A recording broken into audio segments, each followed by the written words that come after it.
सौम्या ने घर में ऐसा बवाल मचा दिया है कि हर कोई सन्न रह गया। गुस्से से तिलमिलाई सौम्या ने एक एक करके घर के सभी सदस्यों के कपड़े उठाकर बाहर फेंक दिए।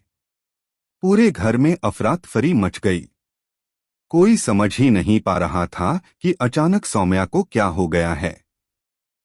उसके चेहरे पर नफरत, गुस्सा और बदले की आग साफ दिखाई दे रही थी।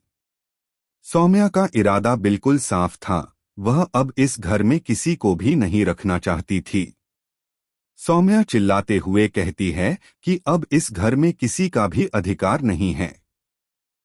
वह चाहती है कि सभी लोग तुरंत अपना सामान समेटें और इस घर से बाहर निकल जाएं।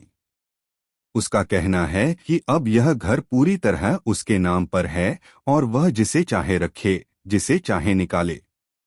घर के सभी लोग उसकी बातें सुनकर हैरान रह जाते हैं। किसी ने सपने में भी नहीं सोचा था कि सौम्या इस हद तक गिर जाएगी।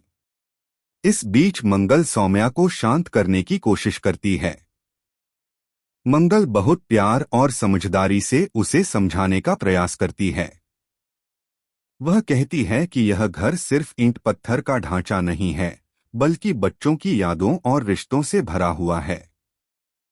मंगल सौम्या से गुजारिश करती है कि कम से कम बच्चों को तो इस घर में रहने दे। लेकिन सौम्या पर मंगल की बातों का कोई असर नहीं होता। कलर्स टीवी के सबसे पॉपुलर शोज में से एक मंगल लक्ष्मी के आने वाले एपिसोड में दर्शकों को एक बेहद बड़ा और शॉकिंग ट्विस्ट देखने को मिलने वाला है। आने वाले एपिसोड में साफ दिखेगा कि किस तरह सौम्या पूरी तरह से बेकाबू हो जाती है। मंगल जब भी कुछ बोलने की कोशिश करती है, सौम्या उसे बीच में ही रोक देती है। बार बार मंगल का बीच में बोलना सौम्या को बिल्कुल भी पसंद नहीं आता। सौम्या गुस्से में मंगल से कहती है कि तुम हमेशा इस घर से जाने की बात करती हो, लेकिन कभी जाती नहीं हो। न जाने इस घर वालों ने तुम पर ऐसा क्या जादू कर रखा है कि हर बार तुम्हें रोक ही लेते हैं। सौम्या का कहना होता है कि अब सब कुछ खत्म हो चुका है।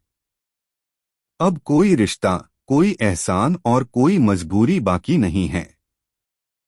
सौम्या ऐलान करती है कि अब यह घर उसके नाम पर है और सभी लोगों को इस घर से बाहर निकलना ही होगा। वह बिना किसी हिचकिचाहट के सभी के कपड़े इधर-उधर फेंकने लगती है। कपड़े जमीन पर बिखरे पड़े होते हैं और घर का माहौल पूरी तरह से तनावपूर्ण हो जाता है। सौम्या ताना मारते हुए कहती है कि